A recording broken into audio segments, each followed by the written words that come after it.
United We Om is a 501c3 nonprofit sharing accessible yoga and meditation with trauma-impacted and under-resourced communities. All of our workshops and trainings are offered by donation with no minimum donation. And your donation directly supports our mission of making the benefits of practice available to everyone. Thanks to supporters like you, we've continued to provide practice virtually throughout the pandemic. Learn more and support our work at unitedweom.org. Thank you. Gratitude is an active practice that exists amongst all of life's situations. And if it didn't, it wouldn't positively impact your perspective, your life, your mood, or what's called your baseline.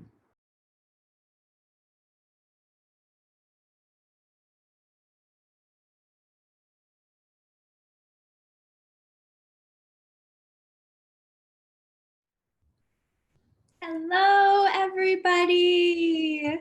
So wonderful to see your faces. Hello, hello. Welcome. Oh, I am so very excited to see you all. I am so very thrilled to be here with you for the first part of this wonderful gratitude series with Regina Smith. If I know you, and I'm smiling at some of you so hard, it is so amazing to see you. And if we haven't met before, my name is Jenny, and I'm co-founder of United We Om. And I'm very grateful to share this space with you tonight. I just would like to share how excited I am personally to get to dive into gratitude with Regina over the next 3 weeks. I think if you know her, you know that there are very few humans that really genuinely live a practice of gratitude. And since the moment that I met her, I've learned so much from her until I finally said, Regina, you've got to teach us. We need to spend some time on this together. The more that I study trauma-informed work, the more the emotional quality of our wellness rises to be what is so important.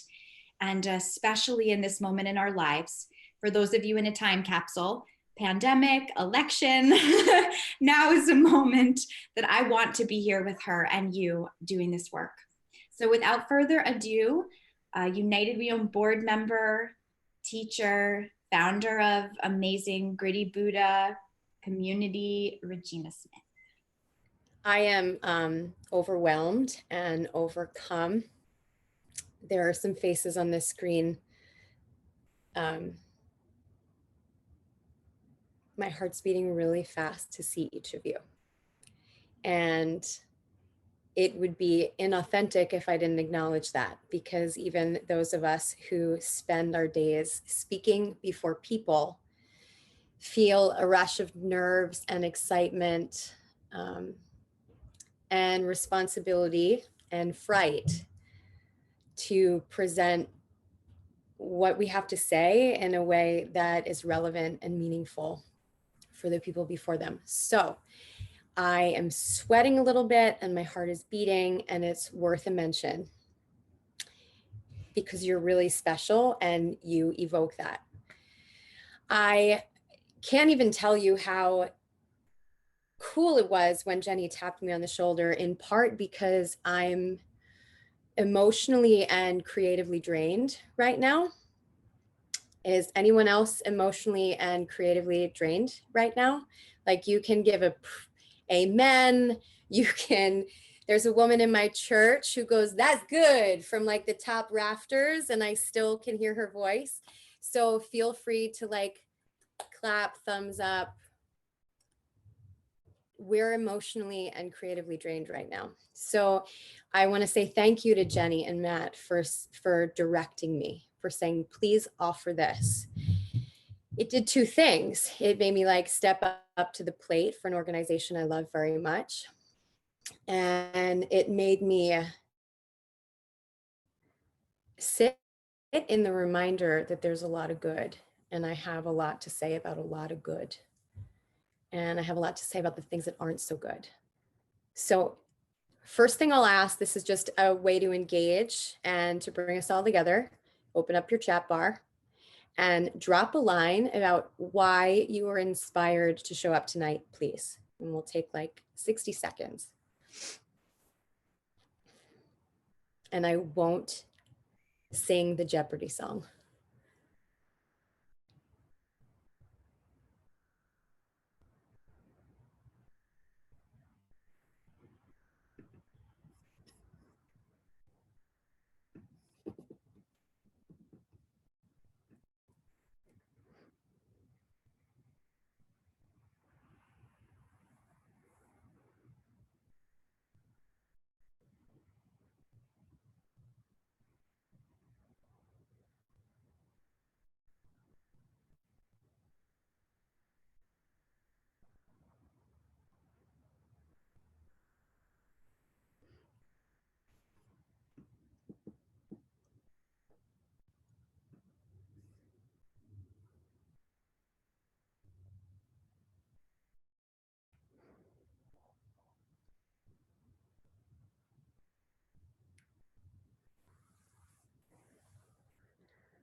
Well, I love each of you too.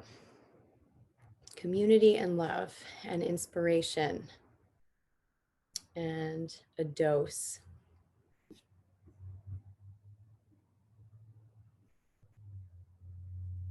And mindset, Janelle, that's really cool. And Jenny, it does go really quickly if we don't learn to appreciate it. This is incredible. And Shalini and Patricia, like finishing the question with what took time and a lot of thoughtfulness. I just want to really recognize you for that. You weren't quick to drop a line. So now I'm going to have you sit back for a second, as tall and as comfortable as you can.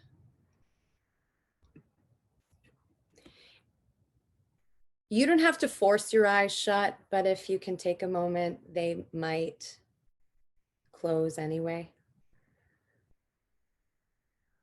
And at the very least, you might look down and let your gaze blur.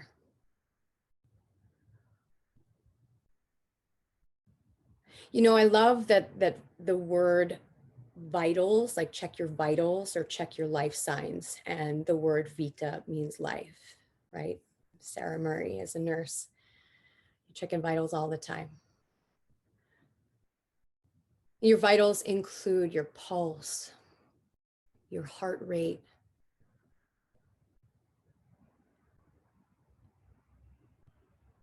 I'm on many antibiotics right now. I notice right now my vitals include a very flushed face.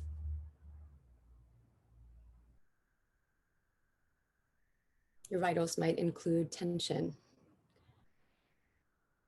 held in the body from stress or responsibility or just your incredible strength.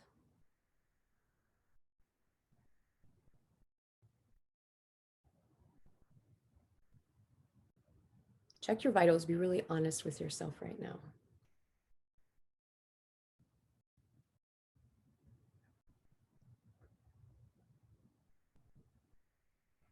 Make your breath just a bit bigger.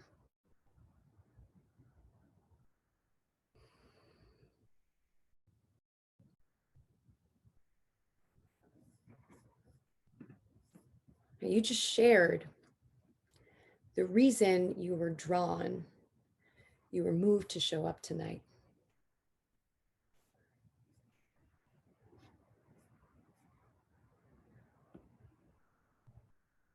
There's something or someone that allowed for that to happen, right?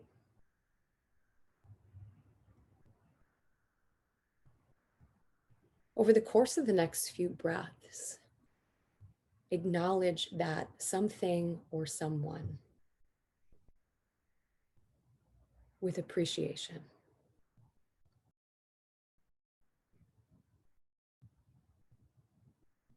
Who is it? What is it that cleared the way for you to be able to be present tonight? And can you send it or them a mental nod?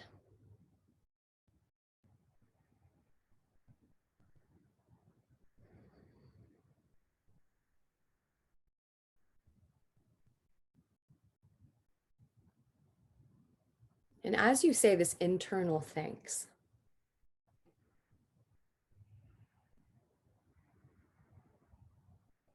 to whomever, to whatever, to the door for closing, check your vitals again.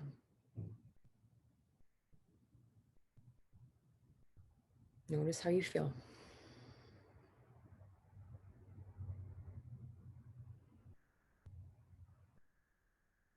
Bring your hands to your heart.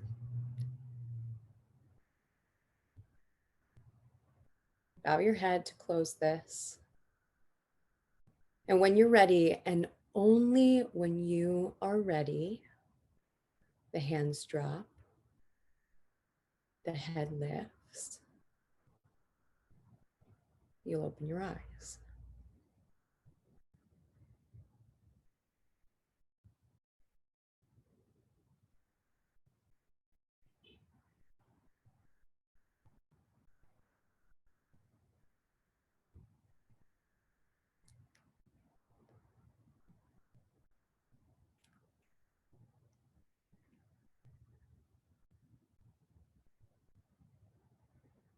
So let's test that hands up feature.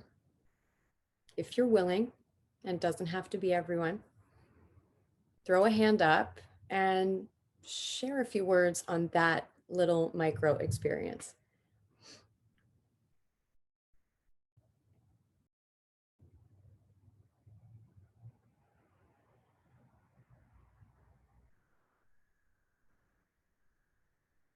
Sam.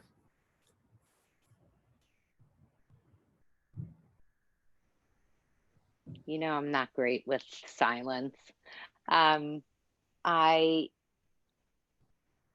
mean, it's just, it always fascinates me how quickly we can get to that place, right? It's really just a few deep breaths, checking in, remembering, right? And then to add that nod, because all of us have someone or something that could prevent us from being here, and to be in touch with that space and that gratitude and not overlook that, I think is a really important lesson for all of us. I mean, for me, for sure, right? I could take for granted that my kids are not in my room. Regina can tell you that for sure, but they're not, and I'm grateful.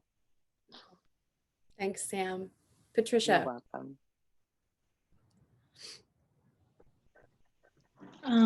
Two things came to mind. The first one is something that I don't often think of, to be grateful for the doors that closed. And that was very powerful to me at this moment. And also to take an opportunity, not in a grandiose way, but for myself, to give gratitude to myself that I gave time to come here. That's beautiful. Thank you. Thank you. Maybe one more. Eleni.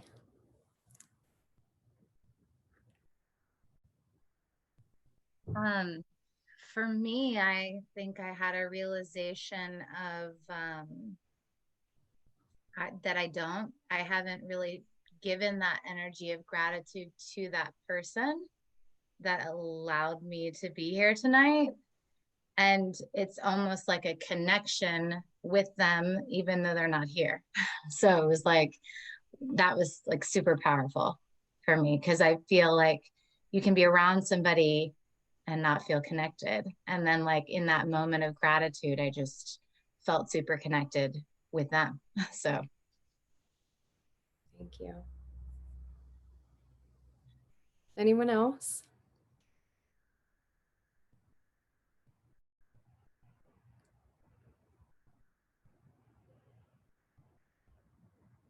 So what is gratitude?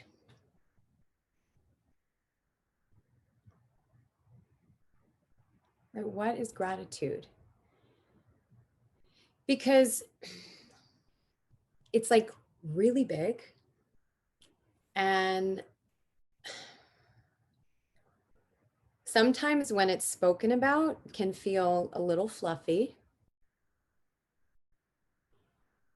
certainly elusive, right? Not always a very hard, tangible thing. And Lenny, something you just said is interesting, because for a long time in psychology research, it was like an interpersonal exchange. It was like from one to another for something they've done. Now, that's not the Webster's dictionary definition, which is the quality or feeling of being grateful or thankful, which drives me nuts because you can't really use the word in the definition, right? It's that elusive, it's that massive, it's that totally intangible that it's hard to define without saying the word in the definition. That's pretty crazy. A feeling of thankfulness or appreciation as for gifts or favors. Okay, whatever. In psychology research, for a long time, it was studied, it was defined as this interpersonal exchange for doing something. Hey, you did this for me. Thank you. You made my life easier. Thank you. But it's broadened. It's broadened so much. I'm pulling up another definition.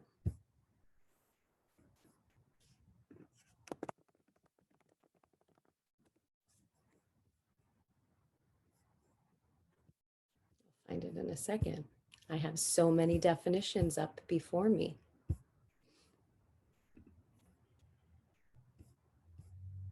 It's broadened so much that now we refer to gratitude as a feeling, a perspective about the world around us. It can be categorized, it has been researched as it pertains to nature, as it pertains to beauty, as it pertains to humanity, humans, people. As it is so broad, thank God we have 3 Thursday nights together. But it no longer, in a lot of psychology research experiments, even needs to be shared, to be felt. So whoever that individual is for you, Eleni,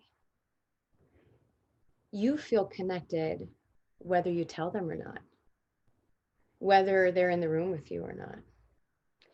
And the metaphor, Patricia, for the doors closing, I mean, Sam, your kids are wherever behind the door somewhere else. It's a big deal. The metaphor for the door closing is so much bigger than the physical door to your room closing, right? So gratitude, I just want to be very clear in my lack of clarity. It is that big. That we use the word in the definition of itself because it's that big. What gratitude is not, and I think this is a really significant topic, it's not sugarcoating. It's not denying reality.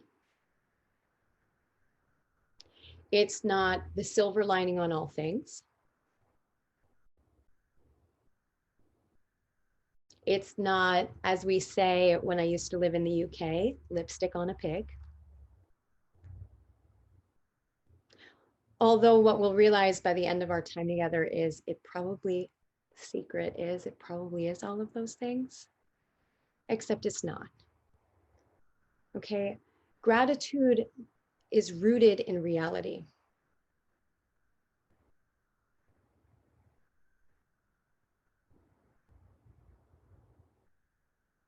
It's partners with reality. And I opened with this, my own personal lack of creativity and my own personal fatigue, to give you a little glimpse of the reality of things for me. And each one of us could sit back and reflect on doors closed and challenges faced and fatigue that we're bearing and weight. And gratitude exists within those things. It's a partner with happiness. It's a partner with joy. It's a partner with contentment. We'll talk about those in a moment. Each with a slightly different definition, wrapped in yogic philosophy. It's also a partner with grit. It's a partner with challenge. It's a partner with grief. Gratitude is a partner of suffering. The first noble truth of Buddhism, life is suffering. Gratitude exists within life's challenges. It lives within the reality of our state of newborn fatigue, all the way to having 2 kids and 2 is like 9, all the way to watching your children have kids and trying to bear their weight, all the way to losses and misses and exhaustion. And often the reason I feel so passionate about laying this out here, not to put like a storm cloud over the dialogue, is because gratitude is immensely relatable, because all of these things in life are relatable. You know what's not relatable? The overly optimistic, overly positive, always trying to advise you on how to see the silver lining on all things person, because they're missing a piece of the beauty of life, which is its challenges, its growth, and its suffering, right? I'll take amens anytime. Oh, from all corners, hands up. I find this to be an extremely, extremely valuable piece of the gratitude conversation, because gratitude is an active practice that exists amongst all of life's situations.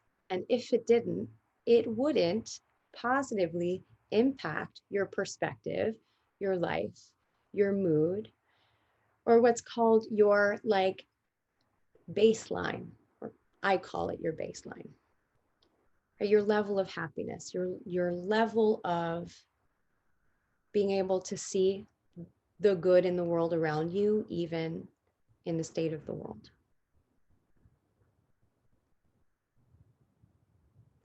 Sean Acor is one of my favorite positive psychology researchers.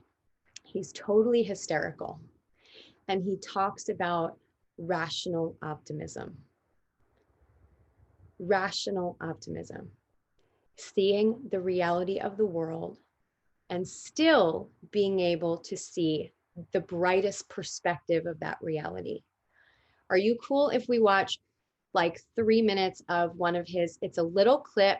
You guys will get the link to the whole clip and one of his other happiness lectures, but it's worth the watch to give us some permission to feel grateful and also feel fatigued, tired, whatever else it is that we're experiencing, because if we can't find gratitude amidst that, we're doomed. Hang tight. I'm going to pull up the video at the right spot. Got it. At the right spot. Share screen.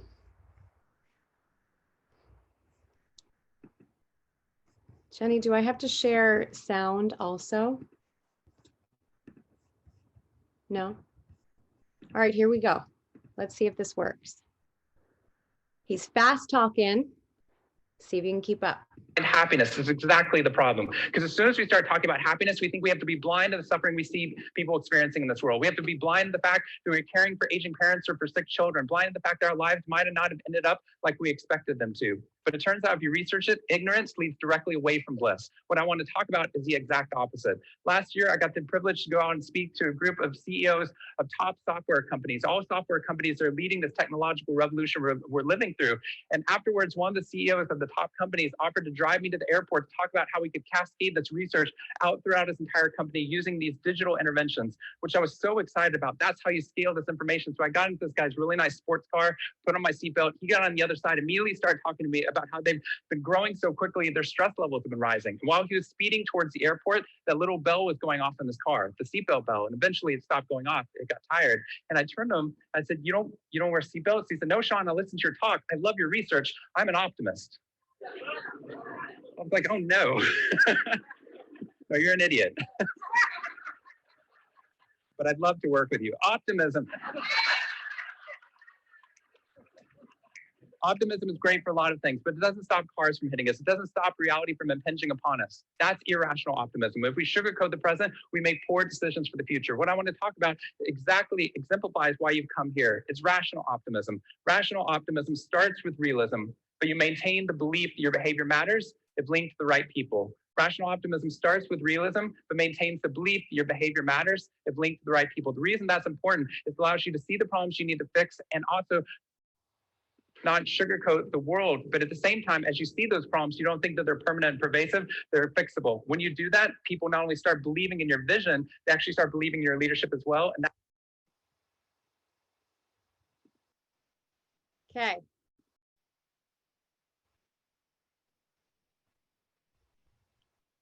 I think it's really important. I know he's fast talking. He lectures like that everywhere he lectures. So you're going to get the link to the rest of this video and one more from him where he speaks about the broad range of his research. He speaks this fast over and over and over again, every single lecture I've seen of him. We've lectured at events together and I am like, oh my God, I can't believe he can do this again. But I think it's really important for us to know that gratitude is accessible within the reality of our world, within the reality of our life, amongst the weight and the burdens of our responsibilities. And our burdens and our blessings are often one and the same, right?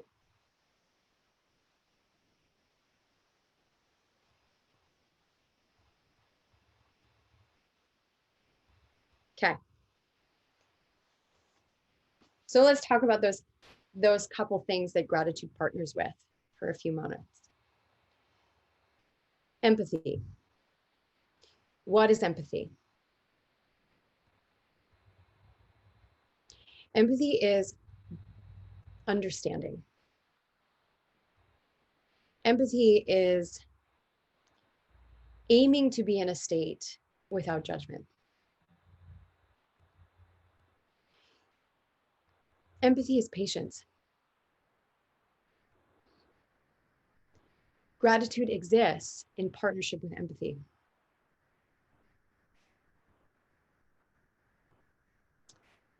Happiness. Gratitude and happiness are partners. In fact, one hand washes the other. But happiness in today's era is defined as pleasure, right?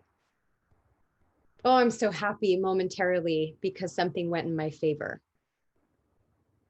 The ancient Greeks, which you'll see Sean Acor say earlier in this lecture, define happiness as the joy you feel when moving towards your potential. That means in your 10-mile run, when your legs are burning, you can feel happiness. That means somehow in the angst of childbirth, you can feel happiness. However it steers. Right, Lauren? However it steers. Somehow, moving towards your potential, you're evolving into a new version of yourself. a caretaking, loving, responsible superwoman, which I can say in this environment because the women I'm looking at on this screen, happiness is not brief, immediate boost of pleasure. It's much deeper. Why do we know that? Well, A, it's been researched. B, Costa Rica, borderline third world nation, happiest people on earth. I, very interestingly, last year on November 9th, departed to Uganda for a medical mission trip. I was leaving behind a 17-month-old who, I mean, I don't know if I birthed children or if I birthed koala bears because she was attached. My 6.5-year-old, who was 5.5 then, was still just as attached as she was the day I delivered her. I left behind Gritty Buddha right before our 3rd anniversary and Karmic Grind as we were stepping into celebrating our 1st anniversary. And I left my husband, talk about moments of gratitude for the people who make what's important to you possible, behind to somehow handle all of it. Why Uganda? Well, we have friends who created this foundation called One World Health, who decided to target the poorest nation in Africa, the poorest nation in West Africa, to build self-sustaining medical centers because everyone on earth deserves 36 hours, 6-hour drive, latrines just peeing in holes in the floor. And what I learned more than anything is you can have nothing, no amenities. Young people walked overnight barefoot to sleep around the clinic where we served and have such joy and happiness from the inside out. Be so thankful that you're here. Tell your family I love them. Thank them for letting you come. You left your baby, you're still nursing. Thank you for being here. Thank you for your sacrifice. Yeah. Happiness is a state that is not moved by circumstance, just like gratitude is a state and an action not moved by circumstance. Pleasure is moved by circumstance. Gratitude increases happiness. It increases your baseline because you train yourself upon thinking, reflecting, taking these moments. You train yourself to see. You're training your brain every single time you're taking a moment to say thanks for whatever got you to here, whatever that is. Tonight, it was that brief moment for doors closed and the people who are holding our responsibilities at bay so we can be here. To Jenny for tapping me on the shoulder and giving me a moment of creativity, a moment out of my fatigue. But your baseline happiness lifts as you practice this enduring act of gratitude. They work hand in hand. Reality is the state of things. I'm just going to call it the state of things. In my past executive life, we used to call it the state of the state. Right? Reality and gratitude are partners. They don't work in opposition of one another. Things can be shitty. Sorry, Jenny. Don't use that blurb on the video. But they can. They can be tough. You can be duking it out from the start to the end of the day.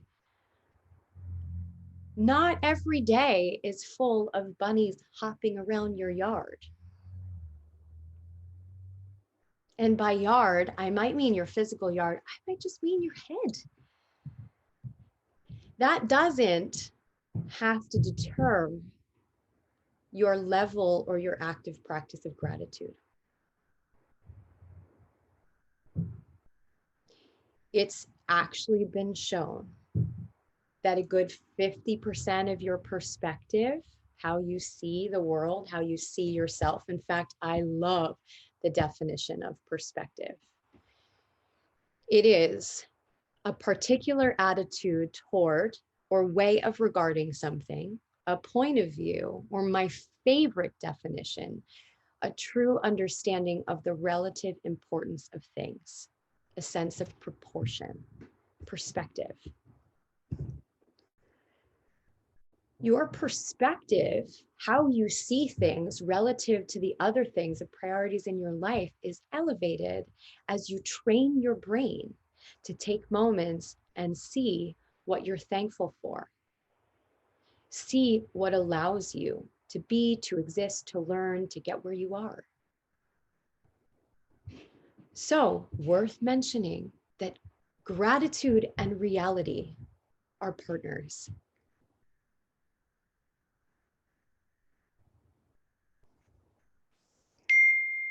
Gratitude and suffering are partners. What?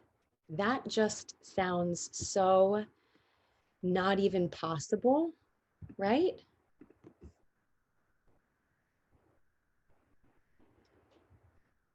The first noble truth, and I tend to weave together a lot of faith and spiritual practices.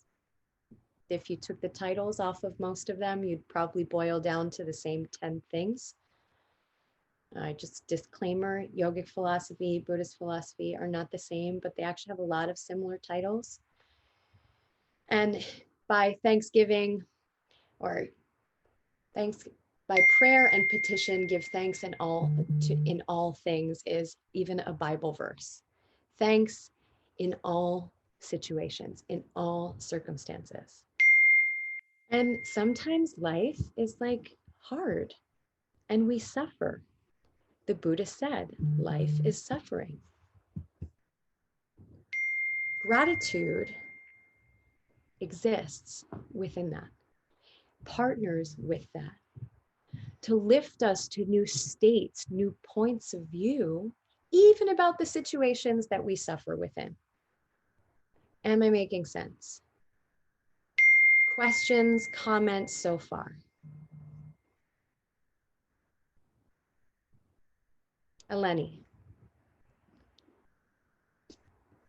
I just like when you initially asked us to post why we were coming, my initial response was that I didn't feel like I had a solid practice, which I think is kind of funny because as you're speaking, I'm like, no, actually, I feel no, I have a solid practice. Like the reality of it is that I have a good practice, but I'm weary. So it's like facing the reality. In this moment in time, I feel weary and it feels hard to find that, but that's because it's real. It's every day. It's it's in all things. So that really hits. Good. Yeah. Good. Any other comments or questions? Just moments of insight that are worth sharing right now.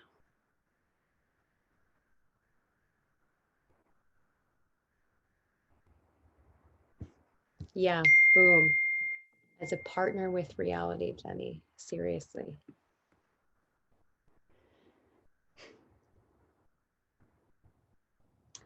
It's fighting through that weariness to find gratitude that makes it feel stronger.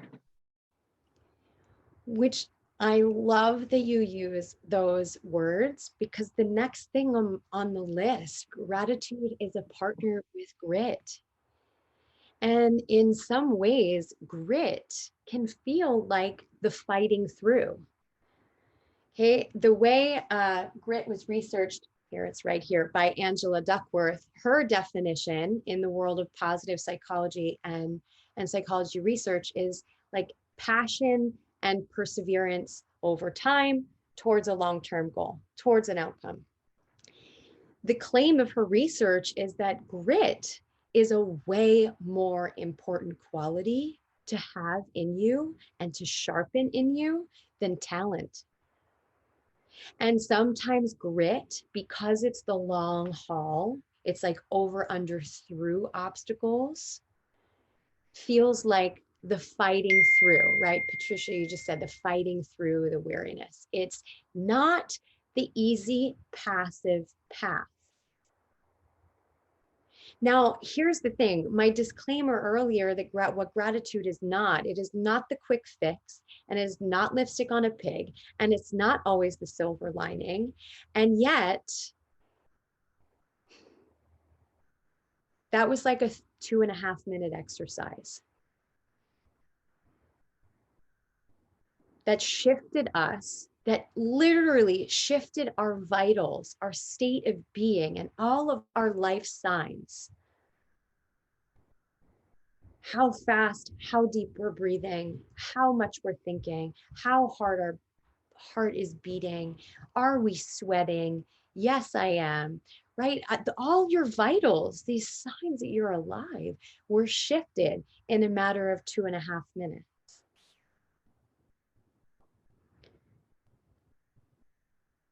So maybe I'm contradicting myself, or maybe it's both.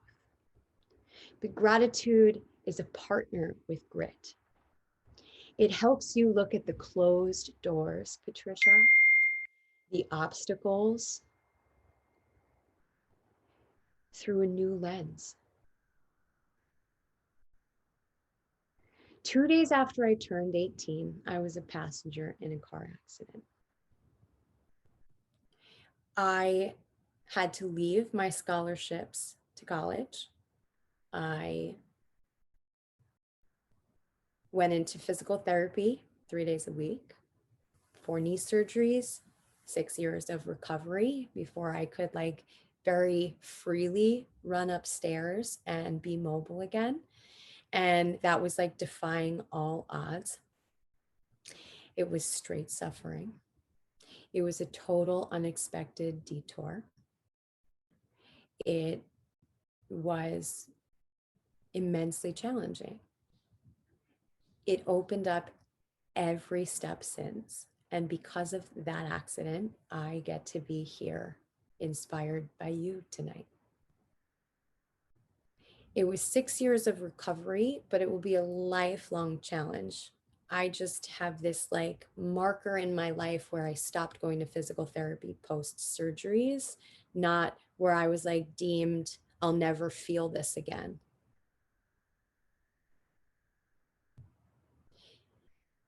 Gratitude and grit and endurance and suffering and joy and happiness and reality are all family. And it's important to know that. Because tonight, to next week, to the week after and beyond, I don't ever want to come across as being not empathic, not understanding, and patient with the state of the state, which for you might be really tough right now. Might be exhausting, fatigued. We'll miss you, Shalini. And we'll see you next week. Right? It might be this current state for you. The reality might be exhausting and might be fatigued. Weary. It's a powerful word. And also, there's so much to be grateful for, because we began by checking our vitals. And you know what your vitals tell you? You're alive. That's a really big deal. Truly a really big deal, because the alternative to being alive is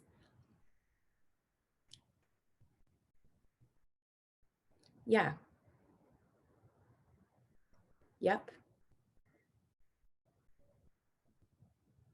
So what can we do? Check the clock. Okay.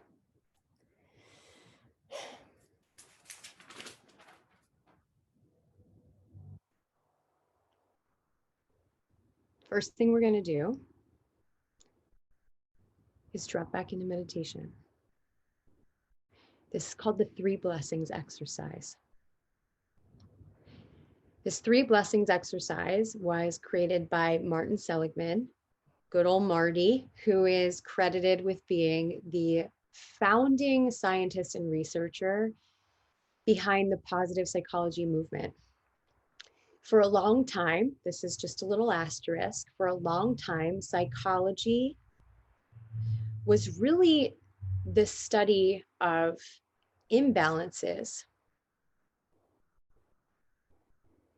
dysfunction, deviations from the quote norm.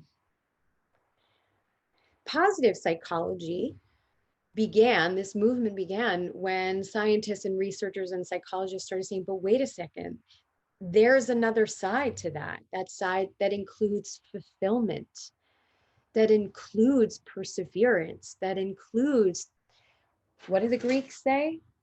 The joy you feel when moving towards your potential. Let's start researching that too. Let's make sure we give that side of the brain, the psyche, the heart, the mind. Ironic that in Buddhism, heart and mind have the same word. Some credit. Let's understand it more. So Martin Seligman, this is one of his exercises, the 3 blessings. Drop into meditation. That's nothing fancy other than a comfortable seat and heavy eyelids, big breath.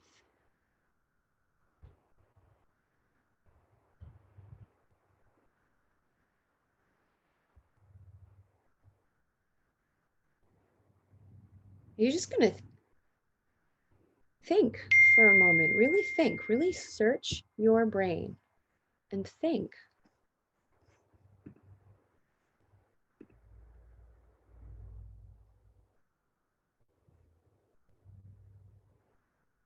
Think about something that went well for you today.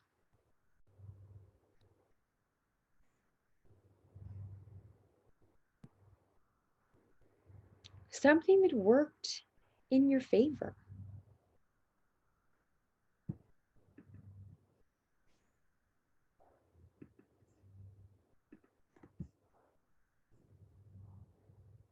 Some maybe small, maybe massive, unexpected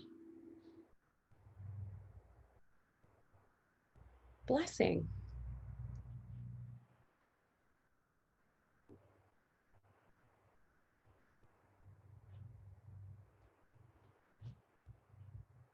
I can't stress enough that it could be the tiniest thing.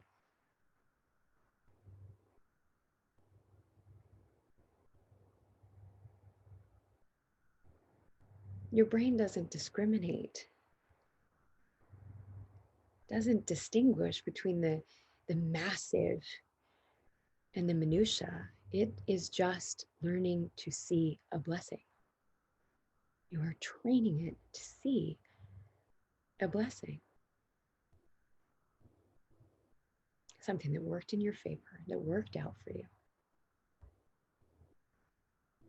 Take a really big breath in. Let it out. Shift your focus to another small or large, massive, or minor blessing. Something that worked in your favor, something that worked out for you.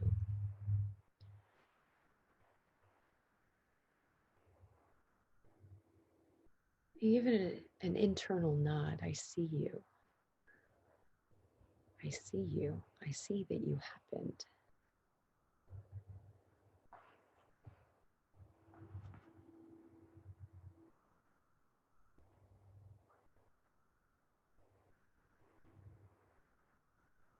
Deep breath in.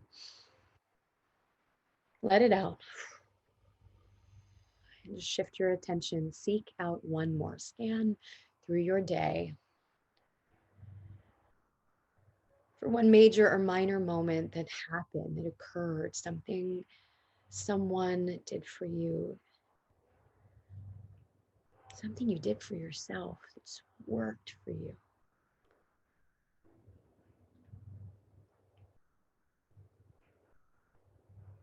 I'll say it again. I cannot stress enough how significant the tiniest thing might be.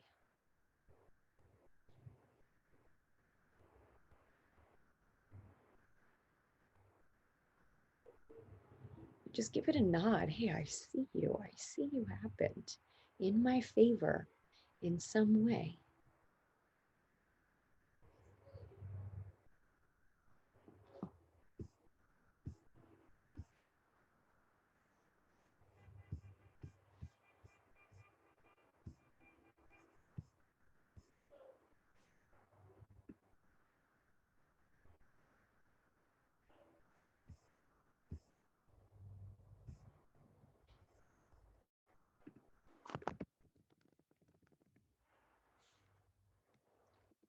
Big breath in. Big breath out.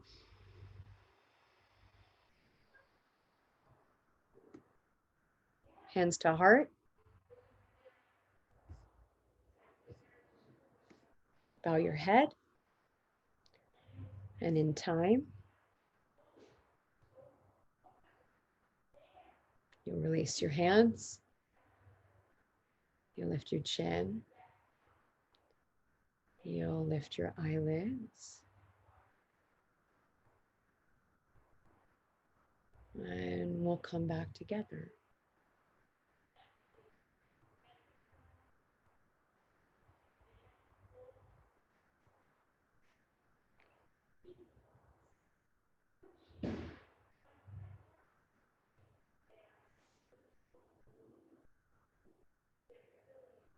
Check your vitals.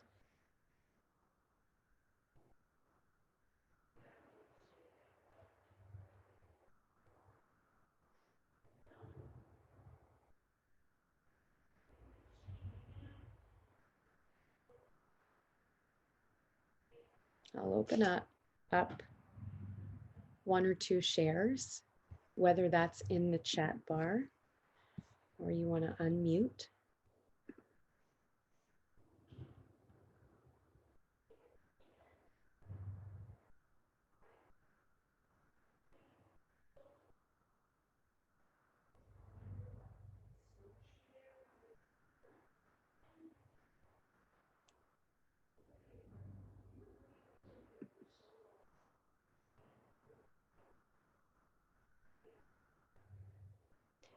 Jenny says, amazing how it regulates so much of my nervous system.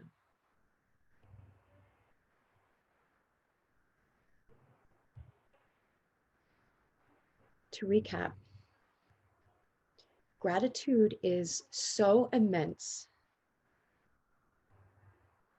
For many, the concept's so elusive and intangible that we can only use its word and its definition.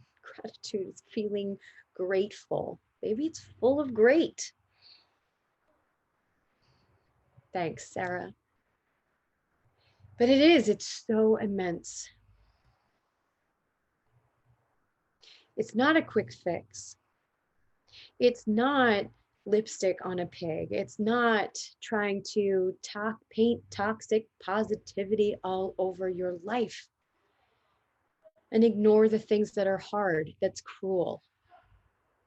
That which we resist persists. Resistance is suffering. That's Shakespeare to the Buddha. It's not fair to you to not acknowledge reality. So let's be the highest level rational optimists we can through an active, gritty, enduring practice of gratitude. No, it's not a quick fix, except it is. We just saw it. And when practiced over and over and over again, over and over and over again. It lifts the tide of your perspective, the tide of your interactions, how you train your mind to see and search for the things that you can then reflect on and count as your blessings. You know, they say accountants and attorneys are some of the unhappiest people on earth by research. You know why? Because they're always seeking out errors. They train their brain to look for people's mistakes. If you were always looking through the lens of, I want to find the error, I mean, nothing against attorneys or accountants. I couldn't live without mine. However, it takes extra work. We retrain the brain. So your work from here forward, it's 6:56. I want to have immense integrity around time, especially because some of you owe a hug and a thank you to someone else in your world who made this possible, which we'll talk about next week, the interpersonal exchange. But for the next week, that exercise took all of 6 minutes. Do it in your bathroom if you have to hide from people like I have to hide from people. Just don't close your day. Don't end your day without giving yourself the time to scan your day and reflect on 3 things that just worked out for you and why. I'm going to ask you to write it down. It's called the double down principle. Writing something down deepens its impact, chisels its impact into your brain. You think it, you write it, and so it is. And we'll come back together next week. Don't miss next week. I am so grateful Jenny gave us 3 weeks to dig into this because there is so much. 3 blessings every day, 3 things that worked out for you, what it was, why. And we come back together next week and we'll check in.